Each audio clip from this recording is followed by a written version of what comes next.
आदाब, नमस्कार, सत श्री अकाल। एनवीएन के खास कार्यक्रम दिल्ली दर्पण में आपका स्वागत है। मैं हूं डॉक्टर मुजफ्फर गजाली। गजा में जंगबंदी होने को है। ट्रंप ने एक नक्शा पेश किया है जिसके तहत इजरायली फौजें वहां से वापस जा सकती हैं, लेकिन अभी तक का तजुर्बा यह है कि इजराइल की बर्बरियत जारी है। 60,000 से ज्यादा लोग मारे जा चुके हैं। 90% से ज्यादा शहर और उसकी इमारतें तबाह हो चुकी हैं। राहत कैंपों में राहत नहीं बल्कि मिलती है मौत, और पूरी दुनिया ऐसा लगता है कि असहाय है इसराइल को रोकने में। ऐसे में क्या ट्रंप का नक्शे पे अमल हो पाएगा? क्या सीज फायर हो पाएगा? और जो शराइत उसमें रखी गई हैं वो शराइत कितनी काबिल कबूल होंगी हमास के लिए? इसी पर हम चर्चा करेंगे। हमारे साथ खास मेहमानों का पैनल जुड़ चुका है। हमारे साथ प्रोफेसर आफ्ताब कमाल पाशा साहब हैं, जो विदेश मामलों के जानकार हैं, एक्सपर्ट हैं। हमारे साथ में अभी कुछ और मेहमान जुड़ेंगे। हमारे साथ एनबीएन के चीफ एडिटर जनाब डॉक्टर सलीम खान साहब हैं। तो पहला सवाल आफ्ताब कमाल पाशा साहब आपसे है कि क्या सूरत हाल है और जो ट्रंप ने नक्शा पेश किया है वो कितना काबिल कबूल होगा? ये अहम कदम है नरसंहार को रोकने के लिए। गाजा में पिछले 2 वर्षों से जो जारी है, अपने 60,000 से ज्यादा फलस्तीनी जो शहीद हुए हैं उनका आंकड़ा दिया। लेकिन आमतौर पे यूएन और दूसरे इंटरनेशनल एजेंसीज कहते हैं कि इससे कई गुना ज्यादा है। और मलबे के अंदर जो है तकरीबन 2 लाख फलस्तीनी जो है अभी मलबे में हैं, उनको निकाला नहीं गया है। तो ये नरसंहार रोकने के लिए कई प्रयास हुए पिछले 2 सालों में, और अधूरे रहे 1 महीना 1.5 महीने के लिए। और नेतन्याहू और उनकी एक्सट्रीमिस्ट गवर्नमेंट लगातार फलस्तीनियों पे बम बरसाती रही और कत्लेआम होता रहा। लेकिन इस बार कुछ उम्मीद है, इसलिए कि 2-3 चीजें हमें ध्यान में रखना होगा। एक तो अमेरिका के अंदर खुद आवाज बुलंद होती जा रही है, चाहे वो आम जनता हो या मेक अमेरिका ग्रेट सपोर्टर्स जो ट्रम्प के हैं, या यूनिवर्सिटीज में या मुजाहरे जो हर दिन देखने को आ रहे हैं। और खुद अमेरिका के लोग भी जो है अब ज्यादा से ज्यादा पूछने लगे हैं, क्वेश्चन करने लगे हैं, सवाल उठा रहे हैं कि इतने बड़े पैमाने पे फलस्तीनियों को कत्लेआम करना, क्या अमेरिका ठीक कर रहा है कि इंटरनेशनल लॉ का उल्लंघन नहीं हो रहा है, और अमेरिका इतने अरबों डॉलर इसराइल को क्यों दे रहा है, बहुत के सवाल उठ रहे हैं।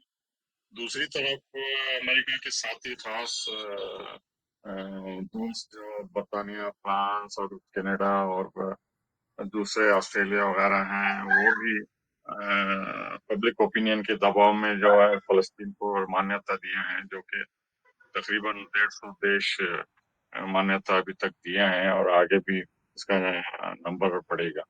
तीसरी तरफ जो है जो संकेत इजिप्ट की तरफ से, टर्की की तरफ से और दूसरे अरब इस्लामिक देश जो इसमें शामिल हुए हैं, उनसे भी कुछ इशारे आ रहे थे कि नरसंहार रोकना है, क्योंकि उनके पब्लिक ओपिनियन भी वहाँ उनके खिलाफ धीरे धीरे आवाज बुलंद करते जा रहे हैं, जिस तरीके से मुजाहरे हो रहे हैं मोरक्को से लेके दूसरे देशों में। तो इन तीनों को देखते हुए खुद इसराइल में जो है आईडीएफ में, इजरायली डिफेंस फोर्स में बगावत हुई है, और वहाँ 8 या 10 बार गाजा को भेजे गए हैं उनको हमास को खत्म करने के लिए। उनको फतह हासिल नहीं हुई, और कई हजार इजरायली फौजी मारे गए हैं और जख्मी हुए हैं, और मेंटल इलनेस की वजह से वो फ्रंट में जाने वाले नहीं है। तो इक्तिसादी तौर पे भी जो है एक्सपोर्ट्स कम हो गए हैं, और इसराइल के जो आर्म्स इंडस्ट्री उस पर भी काफी असर हुआ है। इकोनॉमिकली जो है इक्तिसादी तौर पे इसराइल को काफी भारी नुकसान हुआ है 2 साल की लगातार जंग में। सिर्फ गाजा में ही नहीं, लेबनान में, यमन में, शाम में, ईरान पे कतार में वगैरह सब। तो इन सब पॉइंट्स को मद्देनजर रखते हुए मेरे ख्याल से 50-50 चांस मुझे लगता है कि कम से कम इजरायली बंधक रिहा होने तक या फलस्तीनी प्रिजनर्स रिहा होने तक, और जो डबल पॉलिसी ट्रंप ने अदा की, एक ड्राफ्ट उन्होंने अरब इस्लामी लीडर को बताया, उसके बाद पानी फेर दिया नेतन्याहू ने, 600 ट्रक हटा के जो है कोई नंबर मेंशन नहीं करे, 2 स्टेट सोल्यूशन का भी जो है वो उसमें उड़ा दिया, और फलस्तीनी जो रिहा होने वाले थे उनका भी नंबर आंकड़े जो है बताने से गुरेज कर रहे हैं। तो ये डबल पॉलिसी अमेरिका की ये शुरू से आ रही है, अभी भी जारी रहेगी, क्योंकि बेन-गवीर और स्मोट्रिच को या नेतन्याहू ने जो भी प्रेस रिपोर्ट्स आ रहे हैं उसके मुताबिक उन्होंने वादा किया है कि ये बंधक रिलीज होने के बाद हम कोई ना कोई बहाना ढूंढ के जो है इस सीज़फायर को खत्म करेंगे, और कम से कम आधा गाजा उनके कंट्रोल में लाने का प्लान है। जैरेड कुशनर जो सन इन लॉ हैं ट्रंप के, वो डेवलप करना चाहते हैं रियल एस्टेट को, और स्टीव विटकॉफ भी जो है उन्हीं के साथ हुए हैं। तो पर हमास का एक्सेप्ट करना जो है टैक्टिकल विक्ट्री है, क्योंकि वो देखना चाहते हैं कि किस हद तक इंटरनेशनल एडमिनिस्ट्रेशन या पीस कीपिंग फोर्स कामयाब रहेगी, क्योंकि हमास के बगैर वहाँ का एडमिनिस्ट्रेशन संभालना बिल्कुल नामुमकिन होगा, चाहे वो पाकिस्तान को या मिस्र को या दूसरे देशों को। तो मेरे ख्याल से ये टैक्टिकल डिप्लोमेटिक विड्रॉल है हमास का, और उन्होंने मेरे ख्याल से ठीक किया इसको सीज फायर को सपोर्ट करके, हालांकि लिमिटेड है। तो इन सब को मद्देनजर रख देखते हुए मेरे ख्याल से 50-50 चांस है मेरे ख्याल। तो हमारे साथ में डॉक्टर सतीश मिश्रा जी जुड़ चुके हैं, सीमाब साहब जो SIO के प्रेसिडेंट हैं वो जुड़ चुके हैं, हमारे साथ खलीकुज़मा साहब जुड़ चुके हैं, आपका भी स्वागत है। तो सीमाब साहब, आपसे मेरा सवाल यह है कि जो शर्त इस नक्शे के साथ में रखी गई है वो शर्त यह है कि नॉर्थ फ़लस्तीन में 6 किलोमीटर तक और मध्य फ़लस्तीन में 2.5 किलोमीटर तक इजरायली फौजें रहेंगी, और इंटरनेशनल जो आर्मी है वो उसका कंट्रोल संभालेगी। ऐसे में क्या हमास को ये पूरी चीज़ें मंजूर होंगी या नहीं मंजूर होंगी? और ट्रंप ने ये कहा है कि इससे पहले कि सब कुछ खत्म हो जाए हमास को इस फैसले को मान लेना चाहिए। आपकी प्रतिक्रिया क्या है? धन्यवाद सर। जिस तरीके से ये टर्म्स एंड कंडीशंस जब जो भी टर्म्स ट्रंप ने प्रपोज किए हैं, अब देखेंगे कि एक इमीडिएट रिलीफ तो ठीक है, बट इंटेंशन की जब हम बात करें तो दिखता है कि बहुत प्रोमिसेस किसी एक पक्ष के फेवर में ज्यादा है। आप डेडलाइंस की भी बात करें, जैसे एक प्रपोजल में कि हमास 72 आवर्स के अंदर बिल्कुल सारी चीजें डीमिलिटराइज की तरह करेगा, तो डेडलाइन उनको दे रही है, बट आइडियाज कब तक गाजा से बाहर निकलेंगे उसकी कोई डेडलाइन नहीं दी गई। सिमिलरली जब गाजा को गवर्न करने के लिए एक टेक्नोक्रेटिक अथॉरिटी बनेगी और उसको एक ओवरसाइट के लिए ट्रम्प के प्रेसिडेंटशिप में वो चीजें रही, बट पैलेस्टीनियन रिप्रेजेंटेशन का क्या? जब आप जेन्युइन पीस चाहते हैं, लॉन्ग लास्टिंग पीस चाहते हैं, तो फिर पैलेस्टीनियन रिप्रेजेंटेशन ये आवाज नहीं आ रही है? आ रही जी जी, बोलिए बोलिए, आप बोलिए। रिप्रेजेंटेशन नहीं होना चाहिए जब तक आप पैलेस्टीनियन रिप्रेजेंटेशन नहीं करेंगे। आप इसमें प्रपोजल में लिखा है कि टोनी ब्लेयर का एक एक्टिव रोल होगा, एंड पूरी दुनिया जानती है टोनी ब्लेयर का इराक वॉर में क्या रोल था। इवन उनके खुद की कमीशन ने कहा कि उन्होंने अनजस्ट और इलीगल वॉर में ब्रिटेन को ड्रैग किया जब कोई मास वेपन ऑफ मास डिस्ट्रक्शन का कोई सब एविडेंस नहीं था तभी भी। तो वो सवाल तो सर हमेशा रहेगा कि अगर वाकई में पैलेस्टीनियन आप पीस और स्टेबिलिटी चाहते हैं लॉन्ग टर्म में in the region, then the solution is through self determination of Palestinians। तो सेल्फ डिटर्मिनेशन की बात तो अभी भी इसमें नहीं है। 2 स्टेट सोल्यूशन का बहुत एक पासिंग रेफरेंस हमको इस पूरे प्रपोजल में मिलता है। तो ऑल इन ऑल ये लगता है कि ये प्रपोजल ज्यादा इजराइल को फेवर करता है, इजराइल के टर्म्स एंड कंडीशंस को ज्यादा मीट करता है। वेस्ट बैंक का कोई इसमें तस्करा है ही नहीं, वायबल स्टेट की कोई बात है ही नहीं कि पैलेस्टाइन एक 2 स्टेट बनेगा तो वायबल कैसे होगा। तो इसलिए होप्स इतने ज्यादा बहुत सारे एक्सपर्ट्स का कहना है कि इसमें इतना ज्यादा होप्स नहीं है। अलबत्ता इमीडिएट रिलीफ जरूर है कि वो जो 2 साल से जेनोसाइड और अभी स्टारवेशन और ब्लॉकेड चल रहा है उससे एटलीस्ट गाजा के लोगों को इमीडिएट रिलीफ तो मिले। इसी के साथ साथ एक और बात मैं ऐड करता चलूं कि गजा के समर्थन में और फलस्तीन के समर्थन में पूरी दुनिया में अलग अलग लोग प्रदर्शन कर रहे हैं, सड़कों पर यूरोप में भी आए। मुंबई में भी मुंबई के बहुत सारे सिविल सोसाइटी के ग्रुप्स ने एक फ्रेंड्स ऑफ पैलेस्टाइन नाम से एक जॉइंट फोरम बनाया हुआ है, और उसी के तहत आने वाले 10 अक्टूबर को शुक्रवार के दिन आज़ाद मैदान में एक बड़ा प्रोटेस्ट फलस्तीन की हिमायत में भी रखा है, जिसमें सभी सिविल सोसाइटी के लोग और मुंबई के जो अवेयर सिटीजनरी है वो लोग वहाँ पर प्रेजेंट होंगे। न सिर्फ प्रोटेस्ट है, तो लोग तो सिविल सोसाइटी जिमाब साहब, फिर मैं आपके पास आता हूँ। और सतीश मिश्रा जी, आपसे मेरा सवाल यह है कि जो गजा में अमन लाने की बात हो रही है, कैदियों की अदला बदली की बात हो रही है, अगर हमास उसके लिए तैयार नहीं होगा तो कैसे वहाँ शांति आएगी, कैसे वहाँ अमन कायम होगी? देखिए, किसी भी प्रपोजल का जो डिटेल्स होते हैं, डेविल वही होता है। डिटेल्स बिल्कुल अभी तक क्लियर नहीं है, नंबर वन। अब आपने ये सवाल पूछा है कि अगर हमास इस बात को, देखिए पहली बात तो ये, हमास ने एग्री कर लिया कि भाई हम तैयार हैं, इस प्रपोजल को वेलकम करते हैं, पर जब हमास छोड़ देगा और इजराइल को एडवांटेज है कि वो कब उसको तोड़कर निकल जाए, इजराइल की जो अभी तक की जो कैफियत है, जो अभी तक का उनका बिहेवियर है, उस पर कोई ट्रस्ट क्या होता है, मुझे तो कम से कम नहीं होता। इजराइल ने जिस ढंग से एक जेनोसाइड गाजा में चलाया हुआ है, उसको प्रेसिडेंट ट्रम्प आंख बंद करके देखते रहे, इंटरनेशनल कम्युनिटी आंख बंद करके देखते रहे। जब जनता की आवाज उठना शुरू हुई तो ये प्रपोजल आना शुरू हुए। अब उसमें सिर्फ मेरे हिसाब से एक ही पॉजिटिव पॉइंट ट्रम्प के पॉइंट ऑफ व्यू है कि उनका दामाद जो है वो रियल एस्टेट डेवलपर है, वहाँ उसको बिजनेस के बहुत बड़े चांसेस बनते हैं, तो शायद इसलिए ट्रम्प इजराइल पर कुछ दबाव बना पाए। पर मुझे नहीं लगता है कि नेतन्याहू उस प्रकार का इंसान है कि वो इस प्रकार के प्रेशर्स को मानेगा। वो प्रैक्टिकल एडवांटेज तो लेना चाहेगा, पर कब एक पीस प्रपोजल को तोड़ दे, कहाँ से निकल जाए, कब सबटॉज कर दे, इसके बारे में, इसलिए ये अभी तक जो मैंने प्रपोजल देखा है, 20 पॉइंट प्रोग्राम कह रहे हैं उसको, उस प्रपोजल में जितने भी हैं वो इजराइल की तरफ ज़्यादा झुकते हुए दिखते हैं मुझे। तो एक ऑनेस्ट प्रपोजल भी नहीं बनाया गया है, और टोनी ब्लेयर को लाकर, जैसा कि प्रीवियस स्पीकर ने कहा, लाकर एक बड़ा संदेह उत्पन्न कर देता है। ये एक अजीब सी स्थिति है, तो मैं इतना ही कहना चाहूँगा इस वक्त। जी, खलीकुज़्ज़मान साहब, एक बड़ा सवाल यह है इस समय कि जो प्रपोजल आया है और जो डेवलपमेंट की बात है, ट्रम्प पहले भी एक बार कह चुके हैं कि इजराइली खाली कर दें, गाजा के लोग खाली कर दें और हम गाजा को रीबिल्ड करके उनके हवाले करेंगे। इस तरह की बात वो पहले भी कह चुके हैं, लेकिन इजराइल अपनी किसी भी हरकत से बाज नहीं आ रहा, उसकी बर्बरियत जारी है। यहाँ तक कि सीज फायर 2 बार हुआ और सीज फायर के दौरान भी उसका जुल्म जारी रहा।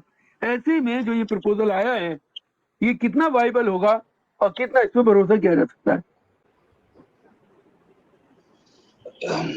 गजाली साहब, बहुत बहुत शुक्रिया मुझे इस प्रोग्राम में इनवाइट करने का। डॉक्टर सलीम साहब का बहुत बहुत शुक्रिया। तो अब भी आपने जो बताया, ये जो प्रपोजल 20 पॉइंट प्रोग्राम है, 20 पॉइंट जो प्रपोजल्स हैं, ये ट्रम्प की तरफ से, जिसको गजा पीस प्लान कहा गया है, वाकई इसको यह कहा जाए, ये कोई एक प्लान जो पीस की तरफ ले जाता है, शांति की तरफ ले जाता है, या ये कोई नया फॉर्म है जो ऑक्यूपेशन की तरफ ले जाता है?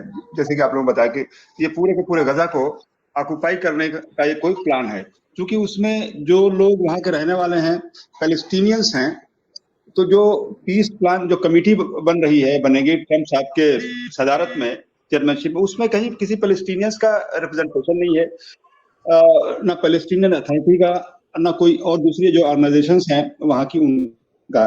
वो कहते हैं कि टेक्नोक्रेट्स वगैरह उसमें रहेंगे, उसके बाद फिर वो जो वहाँ का संभालेंगे, लेकिन उसमें मेन चीज है ट्रम्प साहब होंगे। उसमें जो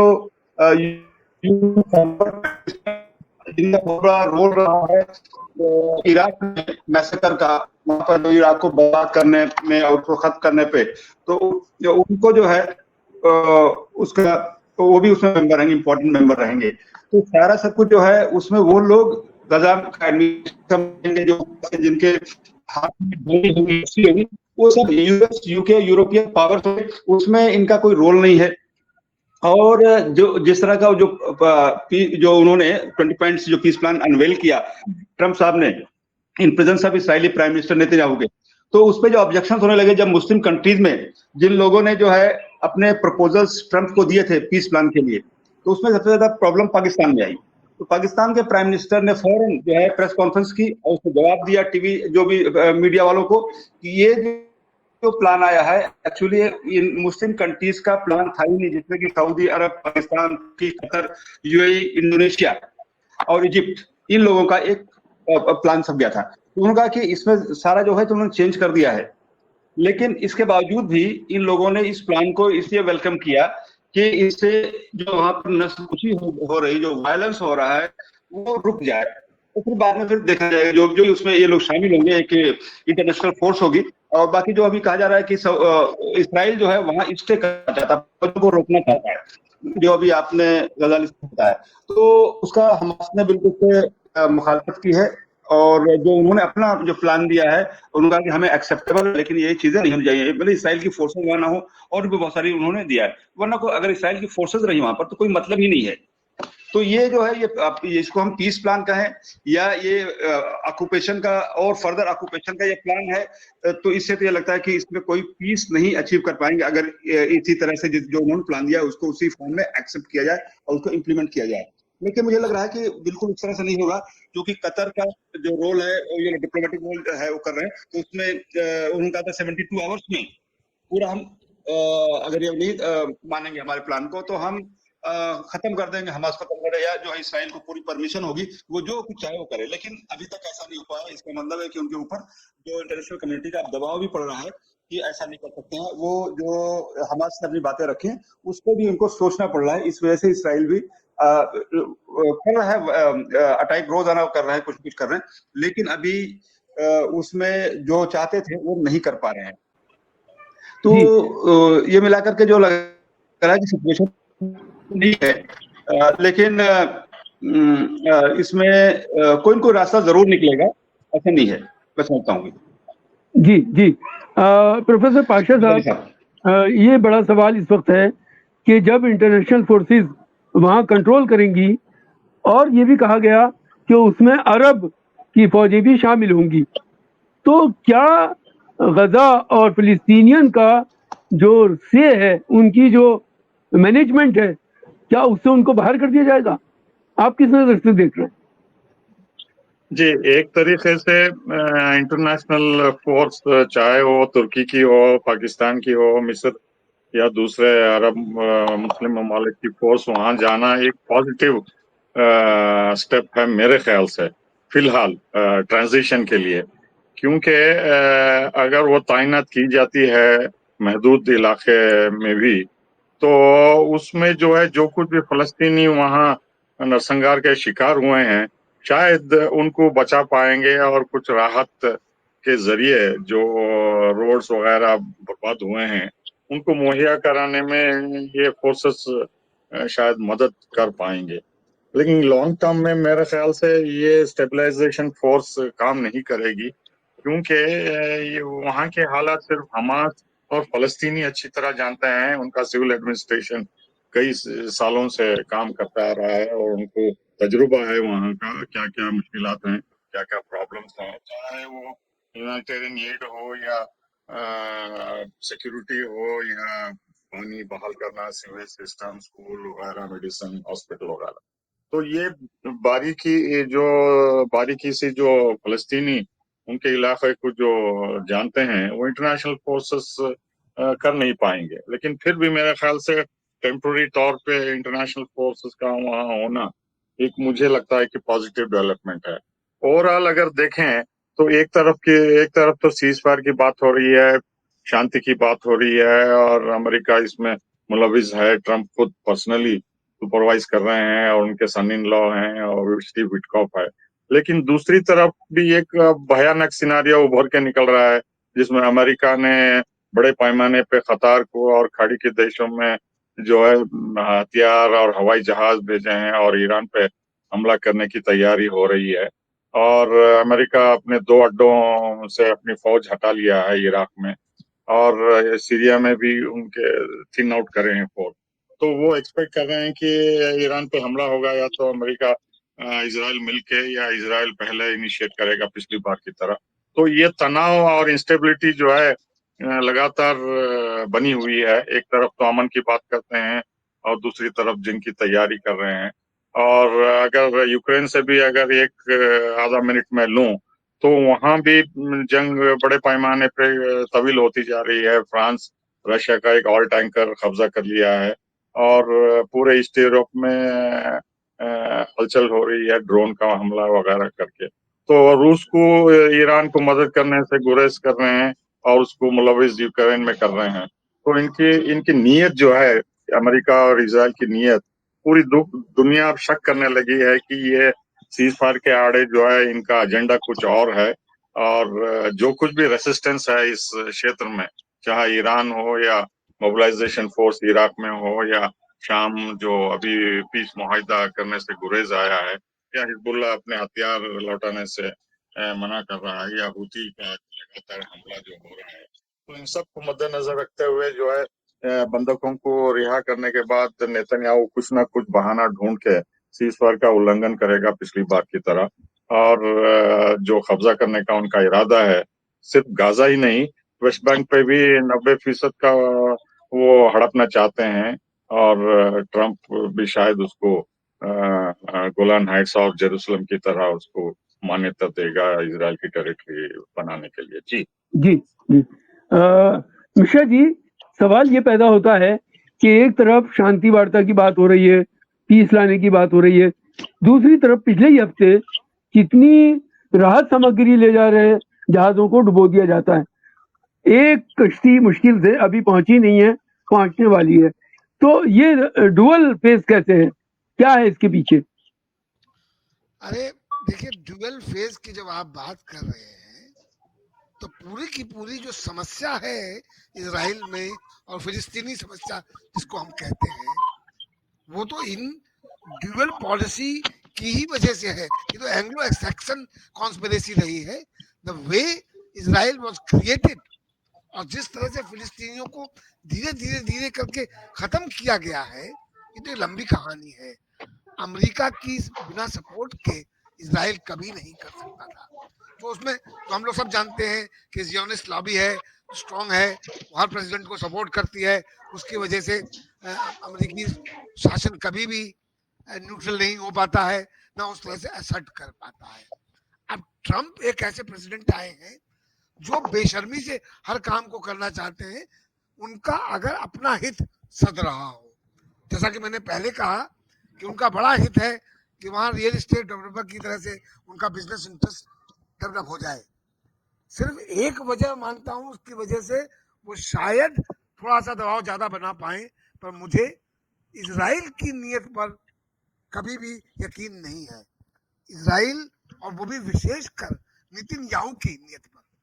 नेतन्याहू जिस तरह से झूठ फरेब और अपनी जनता को की आवाज को भी सुनने को तैयार नहीं है, उनको आवाज को इग्नोर करते हुए वो आगे बढ़ रहे हैं।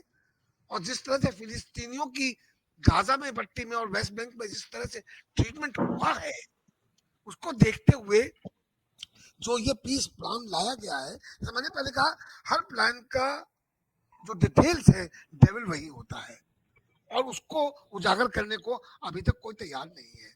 हमास बंधकों को छोड़ दे, ये तो एक उद्देश्य है, और उसके बाद हमास के पास कौन सा कार्ड रह जाएगा? हमास के पास तो फिर कोई कार्ड नहीं रह जाएगा ना। दूसरी तरफ, जैसा कि प्रोफेसर पाशा ने कहा, ईरान फैक्टर को जिस ढंग से डील किया जा रहा है, ईरान को आप समाप्त करके, इग्नोर करके, खत्म करके सारी समस्याओं का समाधान करना चाहते हैं, ये तो किसी भी तरह से सही नहीं है। देखिए, तो कुल मिलाकर अगर एक दूसरी भाषा में बात की जाए तो गुंडागर्दी है, और गुंडागर्दी से शांति वार्ताएं नहीं हुआ करती है। इसमें मॉरलिटी कहाँ है, मॉरल प्रिंसिपल्स कहाँ है, मुझे तो कहीं नजर नहीं मैं मेरी बात शायद स्पष्ट कर पा रहा हूँ मैं आपको। जी जी जी सीमा साहब, एक लोग ये भी कह रहे हैं साजिश है कि मुस्लिम कंट्रीज को इंगेज करना चाहते हैं इस पीस प्लान के जरिए, ताकि ईरान पर हमला हो तो वो ईरान की मदद ना कर सके। आप क्या सोचते हैं इस बारे में? ईरान इसराइल ने खुद और बाकी सबका मानना है कि ईरान सबसे बड़ा थ्रेट इसराइल के लिए है, and specially nuclear powered Iran, अगर न्यूक्लियर पावर उसकी बन जाती तो उसके लिए एग्जिस्टेंशियल थ्रेट वो समझता है। दूसरी तरफ ईरान का जो प्रॉक्सीज का नेटवर्क था, पूरा एक्सेस ऑफ रेजिस्टेंस, आप देखेंगे पिछले कुछ सालों में काफी उसको वीकन कर दिया। तो एक्सेस ऑफ रेजिस्टेंस को वीकन किया और फिर इस साल डायरेक्ट ईरान पर अटैक, उसके न्यूक्लियर इंस्टॉलमेंट्स पर अटैक, ये चीजें हुई। तो उसमें कोई दो राय नहीं है कि वो ईरान को बहुत बड़ा थ्रेट समझते हैं इसराइल और यूएसए, और उसको हटाना चाहते हैं। साथ ही साथ उसको आइसोलेट करना भी चाहते हैं कि बाकी गल्फ, अभी जिस तरीके से कतर पर अटैक होने के बाद गल्फ कंट्रीज का बैठना हुआ और चर्चा हुई और बहुत कड़ी शब्दों में उसकी निंदा हुई, उस तरीके की चीजें ईरान के साथ ना हो, ईरान को आइसोलेट कर दे, तो उसकी तरफ वो कोशिश है कि उनको इंगेज करें, उनको इन्वॉल्व करें। अलबत्ता ये गल्फ कंट्रीज का और अरब कंट्रीज का एक सभी का ये मानना है कि उनका जो रोल रहा है, जो इंटरवेंशन वो कर सकते थे इस कॉन्फ्लिक्ट में और सीज फायर के लिए जो दबाव वो बना सकते थे अब तक, वो नहीं रहा है पिछले 2 सालों में, और उससे पहले भी एक टू स्टेट सोल्यूशन के लिए। तो उनकी तरफ से जो प्रेशर, जो उनको आइसोलेट करना चाहिए था इसराइल को, वो चीजें नहीं रही, और फिर नॉर्मलाइजेशन की तरफ भी बढ़ रहे थे, अब्राहम अकॉर्ड्स और वो सब चीजें, that was all on the cards.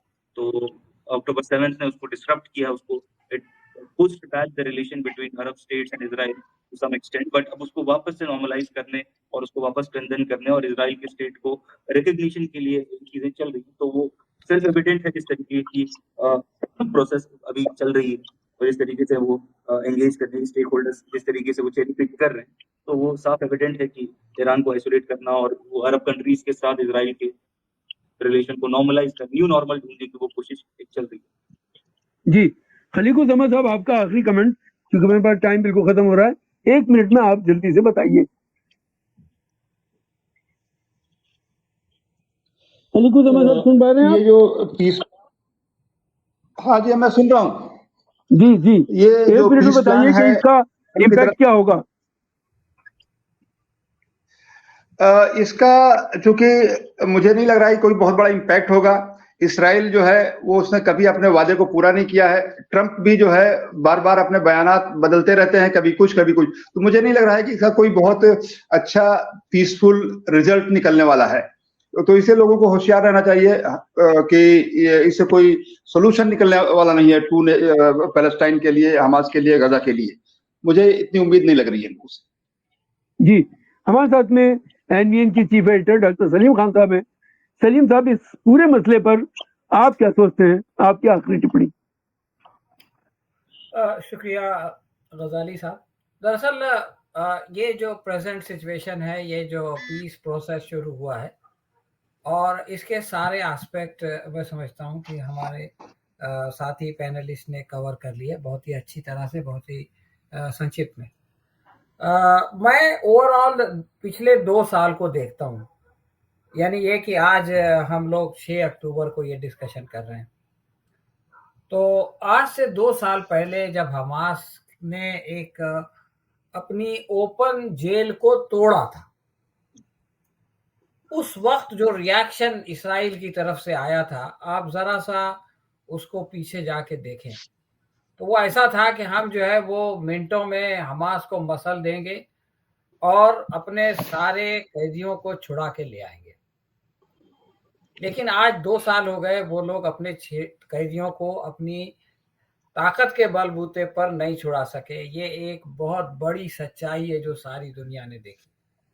दुनिया की सबसे स्मार्ट मिलिट्री, दुनिया की सारी मिलिट्रीज यूएस और यूरोप के साथ होने के बावजूद वो अपने दोनों ऑब्जेक्टिव में फेल हो गई। आज भी हमास से कहा जा रहा है कि आप हथियार डालो, इसका मतलब है कि आज हमास के पास हथियार है। हमास का खत्म होना तो दूर है, उनके पास हथियार है। और हमास ने अपनी शर्तों पर जितने लोगों को छोड़ा और जितने लोगों को छुड़ाया वो भी एक इतिहास का हिस्सा है, और जिस तरह से छोड़ा वो भी। इसके अलावा जो दो बड़े डेवलपमेंट हुए वो उसकी मैं इससे इनकार नहीं करता कि उसकी बहुत बड़ी कीमत हमास के लोगों ने चुकाई, और मैं उनको सलाम करता हूँ, मेरी सारी संवेदना उनके साथ है। लेकिन आप ये देखिए कि दुनिया में एक अजीब सिचुएशन बन गई कि इस्राइल जो अत्याचारी है, जो जालिम है, उसका लोग महिमा मंडन करते थे कि ये सबसे सिविलाइज्ड देश है, यहाँ पर लोकतंत्र है, और पूरे मध्य एशिया में सिर्फ इस्राइल में लोकतंत्र है, और अरबों को उससे सीखना चाहिए कि किस तरह से जो है वो सरकार चलाई जाती है। यानी इस्राइल जो है वो अपने सारे जुल्म पर पर्दा डालने में कामयाब हो गया था, और जो मजलूम थे उनको जो है वो आपने वो बना दिया था साहब, क्या बना दिया था कि साहब वो जो है टेररिस्ट लोग, यानी जो अपनी आजादी के लिए लड़ रहे थे, आतंकवादी बना दिया उनको। लेकिन इस 2 साल की कश्मकश में ये पूरी स्टोरी खत्म हो गई, और पाशा साहब ने शुरू में बताया कि दुनिया के वो देश जो इस्राइल के एलीज थे, यानी फ्रांस हो गया, कनाडा हो गया, यूके हो गया, ये सब लोग थे जिन्होंने कि इस्राइल को बनाया, उन सारे लोगों ने मिलके एक के बाद एक ये कहा कि अब 2 नेशन थियरी के अलावा कोई सोल्यूशन नहीं है, और इंटरनेशनल जो कोर्ट है उसने ये कहा कि इस्राइल जो है वो वहां पर नस्लकशी कर रहा है, वहां पर नरसंहार कर रहा है। यानी आप देखिए कि पूरी दुनिया की सोच बदल गई। यूएस में जिस तरह का आंदोलन हुआ है, स्टूडेंट्स ने जिस तरह से यूनिवर्सिटीज में बैठ गए, ऐसा कोई कल्पना नहीं कर सकता था। तो मैं ये कहता हूं कि ये जो 2 साल गुजरे हैं, ये जो कश्मकश के 2 साल गुजरे हैं, ये एक इंसानी हिस्ट्री का एक, मैं समझता हूँ एक मिरेकल है कि जिसमें चंद मुट्ठी भर लोगों ने अपने डिटर्मिनेशन से डट गए, नहीं जाएंगे तो नहीं जाएंगे, जो कुर्बानी चाहिए वो कुर्बानी कबूल करेंगे, लेकिन जालिम के आगे नहीं झुकेंगे। तो ये जो है उन तमाम लोगों के लिए जो इस दुनिया में सर उठा के चलना चाहते हैं, जो जुल्म के आगे झुकना नहीं चाहते, जो ये समझते हैं कि सिर का झुकाना जो है वो जान के जाने से ज्यादा बुरा है, जो सर उठा के चलना चाहते हैं, और जो आजादी के अलमबरदार हैं, जो किसी की गुलामी बर्दाश्त नहीं कर सकते, ये उन सब लोगों को प्रेरणा है। उनके दिल से डर निकल गया, गाजा वालों ने जो है उनके दिल से डर निकाल दिया। उन्होंने ये साबित कर दिया कि दुनिया की बड़ी से बड़ी ताकत जो है वो आपकी निष्ठा, आपका ईमान, आपके डिटर्मिनेशन को झुका नहीं सकती। तो मैं समझता हूँ कि ये 2 साल का बहुत बड़ा चेंज है, इसको सारी दुनिया ने देखा, सारी दुनिया ने महसूस किया, और हम दुआ करते हैं कि ये जो नया पीस प्लान है इसके बारे में बहुत सारे अंदेशे हैं, लेकिन ये कि इससे हम चाहते हैं कि वहाँ अमन आए, वहाँ पर खून खराबा कम हो। और जहाँ तक हमास का सवाल है, हमास जो है वो कोई मिलिशिया नहीं है, वो आज़ादी के मतवाले हैं। जब तक गुलामी रहेगी तब तक आज़ादी के खिलाफ जो है वो जंग रहेगी। ईरान के सिलसिले में मैं ये कहना चाहता हूँ कि ईरान में इस्राइल ने कोशिश करके देख ली, ईरान में अमेरिका ने कोशिश करके देख ली, और सारी दुनिया को बता दिया ईरान ने कि उसने एंटीसिपेट करके अपनी तैयारी की है। और मैं ये समझता हूँ कि अगर ये सारे लोग मिलके हमास का कुछ नहीं बिगाड़ सके तो ईरान का भी कुछ नहीं बिगाड़ सकेंगे। थोड़ा बहुत नुकसान पहुंचाना तो वो तो खेल का हिस्सा है, लेकिन ये कि ईरान जो है वो इनके वो हो जाएगा, वहाँ रिजीम चेंज हो जाएगा, वहाँ पे इनका तोती बोलने लगेगा, वो इनका जो है वो एक सबॉर्डिनेट देश बन जाएगा, मैं समझता हूँ ऐसे कोई चांसेस नहीं है। शुक्रिया जी, इस वीडियो में इतना ही। अगर अभी तक आपने हमारा चैनल सब्सक्राइब नहीं किया है तो सब्सक्राइब कीजिए, लाइक कीजिए और शेयर करना ना भूलिए। तमाम मेहमानों का इस चर्चा में भाग लेने के लिए शुक्रिया।